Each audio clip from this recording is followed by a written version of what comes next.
You know, there are cynical people who are going to say this is all about politics.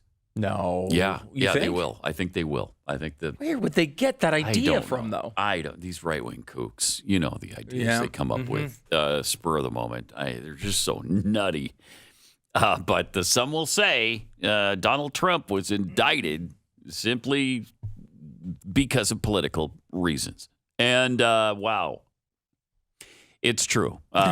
He was first U.S. president, former or otherwise, to be indicted on federal criminal charges. So fascinating. And it's all over the document thing. It's all over the Mar-a-Lago documents that he had that, you know, what is he? He's indicted on espionage charges. Well, I think, you know, we've obviously all seen spy movies, right? Yeah. And most of the spy movies are based on a person with legal access to documents that then stores them in their closet. Most of them, yeah. They're almost all like that. Yeah, like most of them are like, okay, wow, the drama is here, and then you find out, he kept them in his closet, and then they bring them into court. Yeah, when you think of like a James Bond scenario, that's exactly what comes to mind, isn't it? Not that they sold them to spies, right. or they sold them to foreign entities, which he didn't do, do. Or they tried to profit billions of dollars off a nuclear secret. That's sometimes there's an occasional movie that sounds like that, but most of them are, hey, wait a minute, that area where the closet was too highly trafficked. That's usually the plot for most Bond films. So that area is too highly trafficked. But the garage where Joe Robinette Biden stores his Corvette, nobody's ever been in there, and it is impenetrable. Right. You saw Mission Impossible, the one where Tom Cruise was hanging down for the cables, and he was... in that garage when he was trying to break into the garage. That's where that shot was, that was filmed there. It was at because Joe they had the laser Biden's security system garage. already in there. Yeah, right. That's how that happened. Right. You would think. There's so many ways to go here. It's and crazy. I think the most obvious one is the fact that Trump is in the middle of a bunch of investigations by his political opponent. And what are the ramifications of that? But can I take one little half step back from that first, Pat? You may. Am I the only one who doesn't really care if Donald Trump or Joe Biden had a few documents from their time in office that were in their garage or closet? Yeah. I just don't really care. You don't care. I just don't care. Oh, my gosh. These are documents. Now, again, like espionage. Okay, let's say the guy who was recently leaking stuff to his Discord group. Remember this? He had the documents about the Ukraine war, and he was leaking them to his friends at Discord. Yeah. You can see how something like that could be a real problem. Yes. He shouldn't have had access to those documents. He put them out into a public forum. A bunch of people who should have had no access to that information whatsoever got access to that information. Right. Real problem. We don't know what happened to it. Maybe it could leak to foreign entities. Maybe it could threaten American security. Maybe it could threaten Ukrainian security, which seems to be much more what they're interested in these days. Oh, that's way more sacrosanct than American security. Exactly. Are you kidding me? I can see why that would be a real thing to be concerned about. Now, look, this guy's evident, his motivation in this case seems to be kind of like, I wanted to be cool among my friend group. I don't know that this indicates that he should be in prison for the rest of his life, but I can understand why that would be a big story. Yeah. Yep. The story we're talking about now, even if you take at least what we know of this indictment, and we don't have it yet. We won't have it all till Tuesday, it looks like. But what basically is going on here is Donald Trump was president of the United States. He could see any of these documents. He had all of this information already.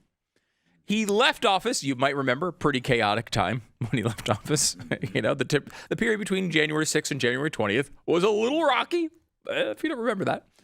He leaves office with a bunch of documents. They say, hey, we'd like those documents back. He gives back a bunch of documents, but not all the documents. And no one is accusing them of selling them to the Saudis. No one is accusing him of selling them to the Russians. No one is accusing him of using these to launch a secret war in another country. What they're accusing him of is not giving them back in a timely fashion when they wanted them. Yeah. And look, can they find a legal loophole in this law to get him in trouble on that? It's possible. Yeah. But, like, step back from that. Does this change the way you think of him? Does this change the way you think he would govern as president of the United States? Do you actually care? No, I really don't. I just don't care. And I will be honest with you, I don't really care if Joe Biden did it either. I don't really care. On that issue, I will say, if it's this big a deal with Trump, you've got to reciprocate with Biden. Right. You have to. And that's kind of my point here. It's like both of these, neither one of these stories should be the first time a president is indicted on federal charges. Yeah. It's too stupid of a story. Right. Like, at least some of the other accusations that have been thrown at Donald Trump, again, most of them have had nothing behind them, but at least some of them were serious accusations. This is record keeping. What did he put it in the wrong filing cabinet? This is what we're going to bring a president down on? It's stupid. It's just freaking stupid, Pat. But I love the fact that the narrative from the left right now is that it is so important to mention that special counsel Jack Smith would never have brought these charges if he didn't have mountains and mountains of evidence of wrongdoing. This one again? We're getting this one again, Pat? Yes, we are. Yeah. Because wasn't that the same thing with what's his face? With the Russian hoax garbage? Right. Like, if you could say, like, if you were to plot all of these storylines on a chart, and they all started at day one, right? And they all had this run of when you found out about them till their expiration date. Yeah. Russia, Ukraine, I don't know. I can't even name all the freaking scandals that they've thrown at this guy. At this point on the chart, they always say they have all the information. Yeah. They always leak to the press that they have impenetrable evidence that is going to bring this guy down. They always say the same thing at this point. It's wishful thinking. Yeah. They want it so bad that they just claim they have it. And they don't. And they want you to believe it. Yeah. They want you to believe it before you see the evidence. They're trying desperately to stop him from running for president. I think they're, at this point, I think they're pretty afraid that he'll beat him. Yeah, I think that's certainly possible. I mean, they certainly don't want him to be president again. Well, that's for, I think, you know, I go back and forth on what they're trying to do here a little bit. I know, I do too, but from the perspective of, like, I don't think they can be so naive that they would not understand this would help him in the primary, right? They have to understand doing this to him is going to help him in the primary. Yeah, for sure. It's going to hurt Ron DeSantis and Tim Scott and Nikki Haley and all of his other opponents. It's going to galvanize people in his support. Yeah. And so it likely will help him get through the primary. It's not a guarantee he'll win the primary by any means, but it's possible it will help him. I think it's likely that it will help him. And if you consider that the option, then I guess you're saying either they believe they're going to beat him in the general. This is going to hurt him in the general, which is, I think, a plausible argument. Yes, us on the right that have followed every aspect of the Russia investigation are going to say, I can't believe they're trying this again. I can't believe there's another one of these. Some moderate who doesn't know anything about the Russia investigation other than what they see on their occasional Twitter feed or Facebook feed and have no information about this and just keep seeing indictment.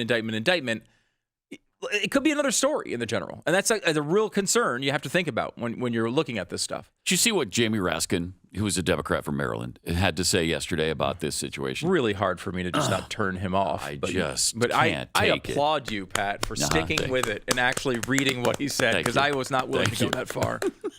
Now, I didn't listen to what he said, but I did read it. Okay. Because it was only one line. Okay. But he said that Trump put U.S. national security in grave danger. Oh, stop it. By pursuing, quote, yet another lawless personal agenda. What's the agenda? Really? Yeah, what? Storage? What did he do? What did he do? He had these in boxes, and did he go down there and look at them from time to time? Probably not. He probably didn't even do that. I doubt it. But if he did, so what?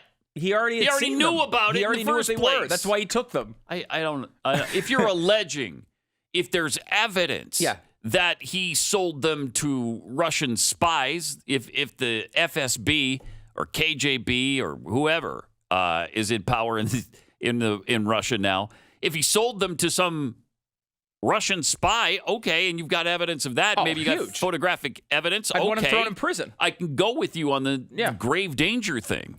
I'd want him thrown in prison if he did that. Absolutely. As I think every member of the audience would. Yes. However, that's not even being alleged No, here. it's not. They're not even accusing him of that. You know what? Which I guess pretty much means it's not even alleged. That's how that works. Yeah, my understanding. I mean, they are. You could be mistaken, forgiven for that when you see the word espionage included, as if this guy was hiding, in a trench coat in some parking garage somewhere, leaking to Chinese spies. Now, look, if Donald Trump had a threesome with Eric Swalwell and a Chinese spy and gave them the documents, I would be really worried about that. Well, did he wee-wee on him? I don't. Do we know that? Let's ask Christopher Steele, okay, and then maybe we can find that out. But like Pat, I don't know what happened here yet, right? Yeah. And it will be months and months and months after, today that we will probably find out. Probably, and maybe after the election. Probably after the election. And they'll just continue this garbage. They'll just continue to throw stuff at the wall to see what sticks, so they can hopefully derail him by November 2024. And at that point, when we do find out what went on after the election, they will just bury it on page 18, right? Like they'll say, oh, yeah, he got off. Oops. I mean, what have they said about Russia? Nothing. Nothing. They just don't even bring it up. There's no apology. There's no nothing. No. So all of this goes on. But what's the most likely scenario here? Donald Trump leaves office. He's a guy who thinks he's been wronged in the election. He's angry. He pulls a bunch of boxes of documents that he believes are his. I was in the middle of this. This is a letter from Kim Jong-un to me, Donald Trump. That's me. My name's at the top of it. It says to me. I bring it home to my house. Then these people who just screwed me out of it, and again, this is Donald Trump. These people that just screwed me out of an election now want this stuff back? Screw them. No. Oh, absolutely. Highly plausible. Yeah, it is. Now, is that consistent with the Presidential Records Act? Probably not. Probably not. If that's the scenario that played out, they may very well be able to come up with some legal justification that if he, if he did it and they knew his intent, they have evidence of his intent, they may very well be able to get him on something. But we're hearing that every president since Reagan has done this. In some form. And intent is the difference. What they're saying here is that he intended to do it. Now, is it possible that he was so angry and just was like, screw it? I think so, yeah. It's possible. It is. But so what? But is that a huge deal? No. These documents, they weren't leaked to foreign entities. Anything in a Mar-a-Lago closet is certainly more secure than something stored online. Right? If you live near Mar-a-Lago, go in there today and try to steal a Diet Coke and see how that goes for you. Go try to just play golf on the course without actually being a member. Activity? No, I'm not. Okay. I should probably clarify that before the DOJ shows up. I am not clarifying. But I'm saying this as a hypothetical thought exercise. It would be darn difficult to play the 8th hole at Mar-a-Lago getting away with it. You think stealing stuff out of Donald Trump's closet is going to be easy? Probably not. It's not. It's ridiculous. Yep. The whole thing is completely absurd. And yes, you might be able to go in there and find some legal thing you can catch him on. But fundamentally, what are we asking as people who are in the citizens of the United States right now, voters here in the United States? Is this a reason to vote for him or not vote for him? And the answer is, of course, it's not. It's not neither. It should make no impact whatsoever on his ability to govern.